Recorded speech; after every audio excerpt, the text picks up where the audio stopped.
Mr. O'Connor. What is your real name? Malcom X. Is that your legal name? As far as I'm concerned, it's my legal name. Have you been to court to establish that you are? I didn't have to go to court to be called Murphy or Jones or Smith.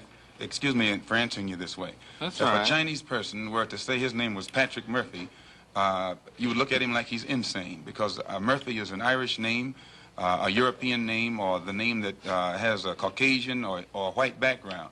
And a yellow person, Chinese is a yellow man, and he has nothing to do or no connection whatsoever with the name Murphy.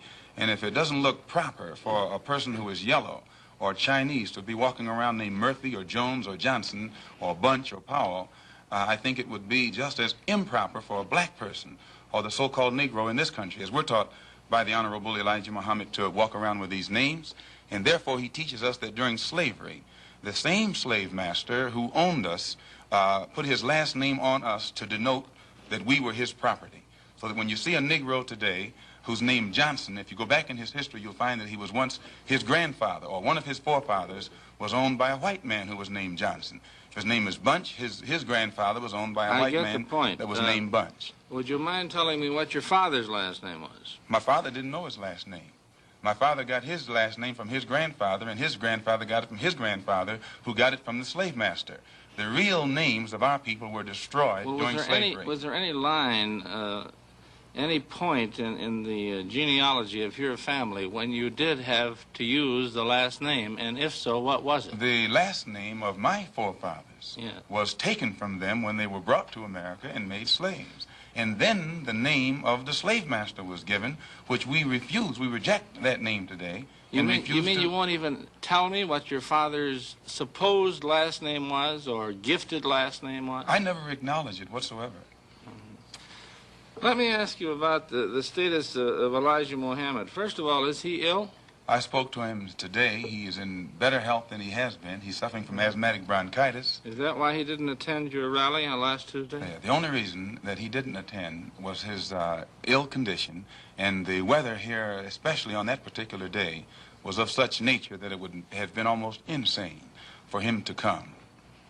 Well, now, did you hold that meeting last Tuesday because it coincided with the general election, the primary election? I think if you study the history of Mr. Muhammad's work and religious work in this country, we've had our convention on February the 26th every year for, I think, the past 33 years. Well, now, while you don't care to discuss your former name or the name that the slave master gave to your antecedents, it is a matter of record that Muhammad's last name was Poole, Elijah Poole. No, that's the name that his slave master gave to his grandfather or great-grandfather, but that's not his name. Well, his mother and father thought when they called him Elijah Poole that was his name. They didn't know any better. Well, if they didn't know any better or not, they thought that was his name. Yes, sir, but sir... Well, what I'm trying to find out is when did he cease to be Elijah Poole and get to be Elijah Muhammad? In 1931, I think it was, in Detroit, he was taught the true history of our people and made aware at that time that he was wearing an English name, and by not being an Englishman, he looked out of place. And his teacher gave him the name that he's wearing today, Muhammad, Elijah Muhammad. All right, now when did he become what he purports to be in your literature, the son of Allah? I've never heard the Honorable Elijah Muhammad referred to as the son of Allah. The prophet of Allah. I've never heard him referred to as the prophet of Allah. What do you refer to him as? Messenger of Allah. All right, the messenger of Allah, and I appreciate the correction. Yes, I mean, he says that a prophet is somebody who predicts the future, and he's not predicting the future, whereas a messenger is someone who carries a message that has been given to him by one who authors that message. Why, now, who gave him the message, and to whom is it supposed to be delivered? Master W.F. Muhammad, the one who taught him, is the author of the message. He gave it to the Honorable Elijah Muhammad, which makes him the messenger.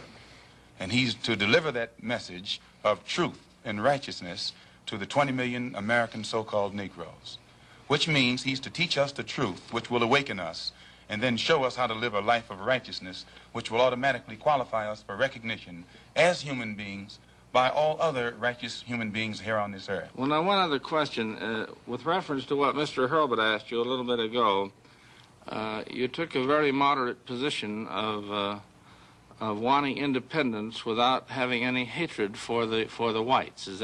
Do I understand that correctly? Hatred is not involved in it whatsoever. Well, I recall in a recent plane crash, I mean 2 or 3 years ago, or less than that, a charter flight on Air France in which a group of people from Atlanta, Georgia, were, as they say in the business, as they took off from Orly Field. And you were quoted at that time as expressing great gratification that this tragedy had occurred. Do you recall that? I recall it. What did you say? Do you remember? The press misinterpreted it and misrepresented it. What did you say? They said that it was made at a Muslim meeting. It wasn't. It was made at a rally of Negroes, Baptist, Methodist, Catholic, and otherwise in Los Angeles, who were rallying to protest the brutal shooting of 7 unarmed Negroes and what did you by say? heavily armed white policemen in the city of Los Angeles. And because we are a people who have been taught by the Honorable Elijah Muhammad to never carry weapons of any kind, but to get on God's side and rely on God to fight our battles for us, at the time that these brothers were shot down so brutally, I pointed out at the funeral of the brother who died that God would step in and take a hand in giving us some form of justice for the brutal killing of our brother. And when the plane crashed in France, I pointed out to the crowd at this rally that this was an act of God showing his wrath or complete resentment over the brutal form of injustice that had been inflicted upon our poor unarmed brothers. Were you saying that, or do you believe that? At that time, Dr. Billy Graham was in a crusade in Chicago, and the press, your papers here in this city, quoted Billy Graham of also saying that that plane crash was an act of God.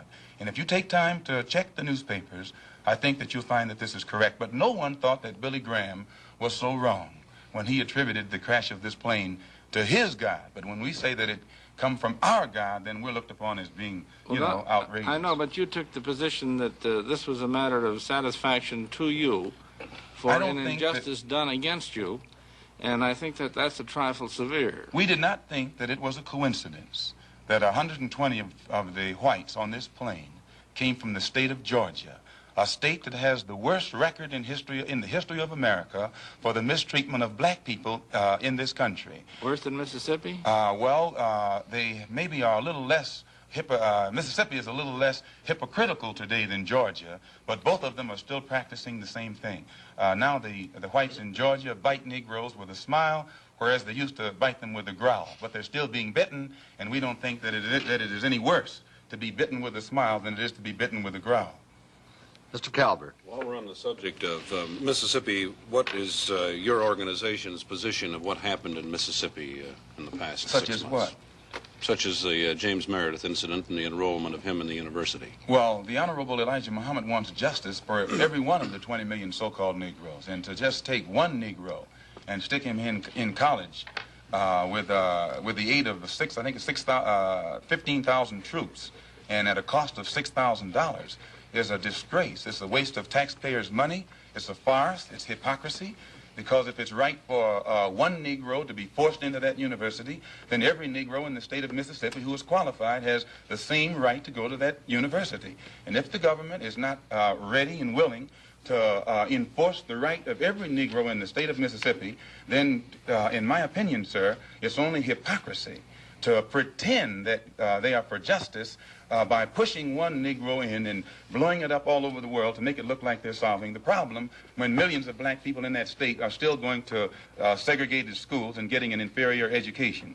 Does your organization encourage members to attempt to enter schools that have been known as all white in the past? The Honorable Elijah Muhammad doesn't discourage us from attending white schools, but he does say that it is better for us to go to our own schools, and after we have a thorough knowledge of ourselves, of our own kind, and racial dignity has been instilled within us, then we can go to anyone's school and we'll still retain our race pride, our racial dignity, and we will be able to avoid the subservient inferiority complex that most Negroes have or that is instilled within most Negroes who receive this sort of integrated education.